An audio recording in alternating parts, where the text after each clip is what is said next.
मछुआ सहकारी समिति को छोड़ के गैर मछुआ सहकारी समिति को प्राथमिकता क्रम में डालकर आप हंस के उधर इधर देखोगे तो नहीं समझ पाओगे। हमें आपको समझाना है मुझे। उस समय के तत्कालीन छत्तीसगढ़िया बोलने वाले लोगों ने बनाई है।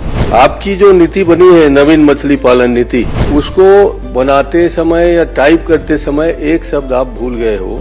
ये प्रश्न मैंने उठाया था, हमने विरोध किया था इस नीति का, आप भी थे। आदिवासी की जमीन पर जो जल क्षेत्र है वो सिर्फ आदिवासियों का है, मुक्त का है। ये बाहरी लोगों को मत्स्य आखेट की जो नीति छत्तीसगढ़ी सरकार ने बनाई है, उसको आप निरस्त करेंगे क्या तत्काल? तो आपने 18 माह तक उसे स्टैंड रखा और 18 माह के बाद उसी समिति को आपने पुनः पट्टा आवंटित कर दिया। 2.5 साल हो गया और सारी समस्या का जड़ ये बड़ी लाइन है जो मैं पढ़ा वो। स्पर्श मल्टी स्पेशलिटी हॉस्पिटल अब गैस्ट्रोएंटेरोलॉजी की सुविधा के साथ आपकी सेवा में, साथ ही दे रहा है एम्बुलेंस के लिए टोल फ्री नंबर की सुविधा 180030911616। स्पर्श मल्टी स्पेशलिटी हॉस्पिटल, एक एहसास अपनेपन का। अध्यक्ष महोदय, प्रदेश में लगभग 25 लाख मछुआरा परिवार निवासरत हैं और आज उनके हित के संबंध में ये बड़ा प्रश्न माननीय मंत्री जी से मेरा है और माननीय मंत्री जी से मैंने पूछा था और मंत्री जी का जवाब आया है। प्रश्न ख के जवाब में मंत्री जी ने अपने जवाब में उल्लेख किया है कि वर्तमान प्रभावशील नीति के तहत समिति अब्लिक समूह में एक ही परिवार के एक सदस्य अधिक हो सकते हैं का कोई उल्लेख नहीं है। राज्य शासन के विभिन्न अधिनियम और नियम के तहत पंजीयन मछुआ समिति या समूह पट्टा आवंटन हेतु पात्र होंगे। माननीय अध्यक्ष महोदय, मैं आपके माध्यम से माननीय मंत्री जी से यही जानना चाहूंगा कि आपने जो जवाब दिया है, क्या किसी सहकारी समिति के सदस्यों का निर्धारण सदस्यता पंजीयन एवं संचालन का वर्तमान मछली पालन नीति के तहत किया जाता है या छत्तीसगढ़ सोसाइटी अधिनियम 1960 तथा उसके नियमों एवं उप विधियों के अनुसार सहकारिता विभाग द्वारा किया जाता है? माननीय अध्यक्ष मंत्री जी। अध्यक्ष महोदय, माननीय सदस्य के द्वारा जो जानकारी मांगा गया था उसमें एक एक बिंदुवार हमने जानकारी दिया है। इसके बावजूद जहां तक आप नीति के संबंध में जानकारी चाहे हैं तो हमारा जो नवीन मछली पालन नीति 2022 है वो अभी प्रभावशील है। उसी नीति के तहत अभी तक मछुआ सहकारी समितियों को और समूहों को प्रदाय किया गया है पट्टा। माननीय अध्यक्ष महोदय, ये तो परिशिष्ट के माध्यम से जवाब आ गया है। मेरा स्पेसिफिक प्रश्न है कि जब सारी चीजें आप 2022 मछुआ नीति के तहत कर रहे हैं तो अभी जांजगीर में एक बड़ा मुद्दा सामने आया था माननीय अध्यक्ष महोदय कि समिति का पंजीयन, सदस्यता का संचालन छत्तीसगढ़ सहकारी सोसाइटी अधिनियम 1960 अनुसार आपके क्षेत्र में है, लेकिन आपने पिछड़ा वर्ग मत उद्योग विकास समिति मर्यादित सरहर एवं अल्पसंख्यक मछुआ सहकारी समिति बलौदा का पट्टा का आवंटन किया है, जो मछुआ नीति के जो आपके तहत उनके खिलाफ है।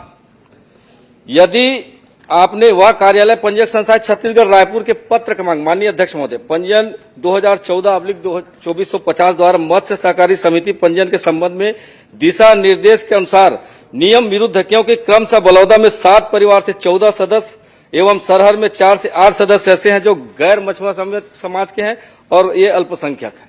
मतलब पूरे परिवार उनके मछुआ समुदाय से संबंधित नहीं, उसको आपने पट्टा आवंटित कर दिया है। और 39 साल से जो समिति वहां पर पंजीकृत है वो आज तक मछुआ सहकारी समिति बलौदा 39 वर्ष समिति उसे नहीं मिला है। और यदि उन लोग मांग किए तो माननीय अध्यक्ष महोदय, उस समिति के और उस समुदाय के, हमारे समुदाय के 21 लोगों के ऊपर FIR हुआ है।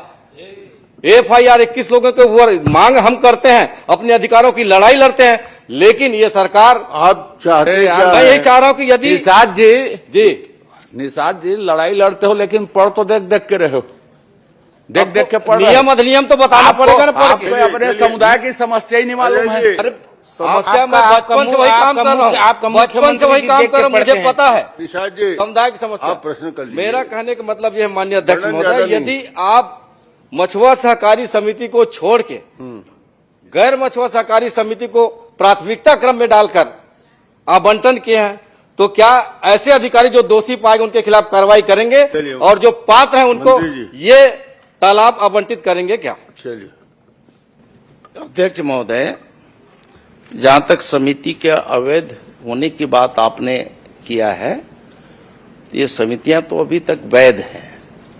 रही बात कि उसमें कोई अनियमितता हुई है, तो इसकी जांच भी समिति के द्वारा पहले भी माननीय वहां के स्थानीय कलेक्टर के माध्यम से जो शिकायतें आई थी, उसके आधार पर जांच हुई है, जांच के रिपोर्ट आए हैं। उसमें भी इन्होंने बताया है कि कोई गड़बड़ी नहीं हुई। इसके बावजूद मुझे लगता है कि इसमें कुछ और हमें जांच करने की आवश्यकता है। हम उसके विधिवत हम जांच करा रहे हैं समिति के माध्यम से। चलिए, क्या जांच करा रहे हैं और बता जो दीजिए। भी माननीय- जांच में जो तथ्य आएंगे, माननीय आप अध्यक्ष, जांच तथ्य क्या के चाहते आधार हैं, पर- उतना बताइए। मैं तो तथ्यों सीधा के जाता हूं, एक आधार पे विधानसभा की समिति बने या उस समिति में मुझे शामिल करें, मैं उनके साथ बैठूंगा और जो भी क्योंकि संबंधित विभाग के जिसने जांच किया और जो जिसको पट्टा मिला वो स्वयं लिख के दिया है कि मैं अपने निजी उपयोग के लिए अपने बहन के नाम से भी पट्टा जारी किया हूं, उसके नाम से एनओसी जारी किया हूं। जांच और के माननीय लिए- अध्यक्ष महोदय, एक आपसे प्रश्न है जांच के लिए तो सहमत हो गए ना। जी, उसके बाद एक प्रश्न आपसे माननीय अध्यक्ष महोदय कि ग्राम पंचायत द्वारा जो प्रस्ताव दिया जाता है वो केवल 6 महीने तक वैलिड रहता है। माननीय अध्यक्ष महोदय, 6 महीने के अंदर आपने संबंधित समिति को अगर पट्टा जारी नहीं किया तो ऑटोमेटिक वो निरस्त हो जाता है। तो आपने 18 माह तक उसे स्टैंड रखा और 18 माह के बाद उसी समिति को आपने पुनः पट्टा आवंटित कर दिया। ये सबसे बड़ी विसंगति चलिए, माननीय सभापति बताइए महोदय। मंत्री जी। अध्यक्ष महोदय, माननीय सदस्य को ये बताना चाहूंगा कि जहां तक तालाबों का मत्स्य आखेट के लिए जो आवंटन की बात कर रहे हैं आप, वो सीधे विभाग हमारे जिम्मेदार नहीं होता है। इसमें कोऑपरेटिव अधिनियम के तहत, प्रक्रिया के तहत संबंधित जो आवेदन करता है उनको जो प्राथमिकता है, जो मछुआ नीति है, उस नीति के तहत प्राथमिकता क्रम में हम उन्हें आवंटित करते हैं। और इसमें भी अगर इस प्रक्रिया में कहीं कोई गड़बड़ी हुई है तो उसमें हम निश्चित तौर पे हम कार्रवाई करेंगे। चलिए, मान जी। और वैसे भी मान जी। अध्यक्ष महोदय, वैसे भी क्या बात- अध्यक्ष महोदय, मैं मौका ये दूंगा। प्रकरण, ठीक। इस बारे में माननीय सदस्य को मैं बताना चाहूंगा कि यह प्रकरण चूंकि माननीय न्यायालय को भी गया था और बहुत सारे वहां ये न्यायालय में भी चल रहे हैं अभी। ठीक, ये न्यायालय वाला मैं अभी उल्लेख नहीं कर, केवल जो विभाग से होता है, विभाग के माध्यम से जो गलती हुई है माननीय अध्यक्ष महोदय, उस संबंध में मैंने बात किया और सीधा सीधा अध्यक्ष महोदय, मैं ये भी बताना चाहूंगा कि इसके बावजूद वहां पे और भी तालाब हैं। अगर उस समिति को आप चाहते हैं कि किसी को उनको जिनके साथ नाइंसाफी हुई है, न्याय नहीं हुआ है, तो उन समितियों को भी हम देने के लिए हम तैयार हैं, उनको हम आवंटित करेंगे। चलिए, बहुत पर्याप्त संख्या में लेकिन वहाँ वो पे जो तालाब है तालाब। जो विभाग, बाकी लोगों एक को मिनट, करने एक मिनट, दीजिए। आगे का प्रश्न है। जो विभाग के अधिकारी के द्वारा लिख कर दिया गया है कि ये तालाब आपके जल क्षेत्र आपको दिया जाएगा, उस जल क्षेत्र छोड़ कर मतलब उस जल क्षेत्र को छोड़ दिया जाता है और संबंधित अधिकारी के द्वारा वो मछुआ समिति को धमकी दिया जाता है कि ये वाला छोड़ दीजिए, बाकी हम देंगे। तो जो 12 तालाब नहीं है, जो 6 महीने तक पानी रहता है और उसके बाद सूख जाता है, उसको हम लेकर क्या करेंगे माननीय अध्यक्ष महोदय? हमको 12 तालाब भी उसके साथ चाहिए ताकि हम अपने परिवार का जीविकोपार्जन कर सके। सूखने वाला तालाब को लेकर हम लोग क्या करेंगे? तो ये आपसे निवेदन है माननीय अध्यक्ष महोदय, चलिए, जो ठीक। माननीय विभाग के अधिकारी ने सम्मिलित किया था, जो लिख कर दिया था, उसे भी उसमें शामिल करें और एक समिति जो आप बनाए उसमें मैं आपसे आग्रह करता हूं माननीय आपके माध्यम से अध्यक्ष महोदय, मुझे शामिल करें और वहां पर फिर दूध का दूध और पानी का पानी हो जाएगा। ये बताओ, ये आप कहाँ गुंडरदेही के और जांच करने जाओगे? मैं छापा पूरे प्रदेश का छत्तीसगढ़ निषाद समाज का प्रदेश का अध्यक्ष हूं प्रदेश का और समाज का नेतृत्व करता हूं माननीय अध्यक्ष महोदय। विधायक के नाते मैं समाज के बारे में भी उतना ही सोचता हूँ जितना मैं अपने मान जी- विधानसभा के बारे में मान जी, सोचता हूँ। आप अपना प्रश्न करिए। छत्तीसगढ़ का अयोध्या भी जा भाई सकते यादव जी, माननीय मंत्री जी, आपका क्षेत्र नहीं है। माननीय मंत्री जी, आप माननीय मंत्री जी, आपसे निवेदन है, आप सुनेंगे जी जी। ये जो वन अधिकार अधिनियम 206 में जो अधिनियम बना है, उसमें वन क्षेत्रों के समस्त, आप हंस के उधर इधर देखोगे तो नहीं समझ पाओगे, हमें आपको समझाना है मुझे। वन अधिकार अधिनियम 2006 के तहत वन क्षेत्रों में जितने भी तालाब हैं वो अन्य विभाग को नहीं जा सकते, आपके विभाग के हैं, आदिवासी विभाग के हैं, और उसमें मछली पालन का अधिकार, जल का, जंगल का, जमीन, सबका अधिकार वहां के रहने वालों को है। आपकी जो नीति बनी है नवीन मछली पालन नीति, उसको बनाते समय या टाइप करते समय एक शब्द आप भूल गए हो कि यह नीति वन भूमि क्षेत्र स्थित जल क्षेत्रों को छोड़कर अन्य समस्त जल क्षेत्रों में लागू होगा। ये होने के बाद हमारे आदिवासी भाई जो 100 हेक्टेयर से ज्यादा जमीन पर वहां ठेके ले रहे हैं, उनको टेंडर करना पड़ रहा है, वो उससे मुक्त हो जाएंगे। आप आदिवासियों से न पैसे ले सकते, न उनको टेंडर दिला सकते, कुछ नहीं कर सकते। आदिवासी की जमीन पर जो जल क्षेत्र है वो सिर्फ आदिवासियों का है, मुक्त का है। जिस तरह आप तेंदुपत्ते या अन्य जितने भी पेड़ पौधे में टैक्स नहीं ले सकते, उसमें भी आप नहीं ले सकते। तो ये मछली पालन नीति 2022 में एक लाइन का संशोधन करने की जरूरत है, क्या आप करेंगे? अध्यक्ष महोदय, माननीय नेता प्रतिपक्ष ने इस बारे में पिछली बार भी ये प्रश्न उन्होंने उठाया था। और अध्यक्ष महोदय, ये नीति कोई हमारे समय की बनी हुई नहीं है। तो हमारे समय की ये नीति यही जवाब आप उस समय भी दिए थे। तो ये नीति माननीय है कि समय तो का ही बना हुआ। मैं संशोधन आगे करने की बढ़ रहा बात कर हूं, मैं रहा आगे नहीं। हमने नीति और बनाई, अध्यक्ष मान लो महोदय, हमसे चूक हो गई। आपके मंशा के अनुरूप, और आपने जो चूंकि इस बारे में प्रश्न उठाया है, पिछली बार भी ध्यान आकर्षित कराया था, और तब से विभाग इसे काफी संवेदनशील इशू मानते हुए हम एक नई नीति की ओर हम अभी बढ़ रहे हैं, और नया नीति हम ला रहे हैं। उसमें बहुत सारे कुछ कमियां हैं, उन कमियों को दूर करने का प्रयास किया है। मैं समझता हूं बहुत जल्द जो है इसमें नई नीति हमारे जब आ जाएगा तो इन सभी बातों को हम समाहित करेंगे। माननीय अध्यक्ष, तो हमारा जो है उसको सम्मिलित कर लीजिएगा कि वन क्षेत्रों में लागू नहीं होगा। अजय जी, माननीय अध्यक्ष, माननीय अध्यक्ष महोदय, मुझे आपकी प्रशंसा करने का मन हो रहा था असल बात। अच्छा, इसी प्रश्न में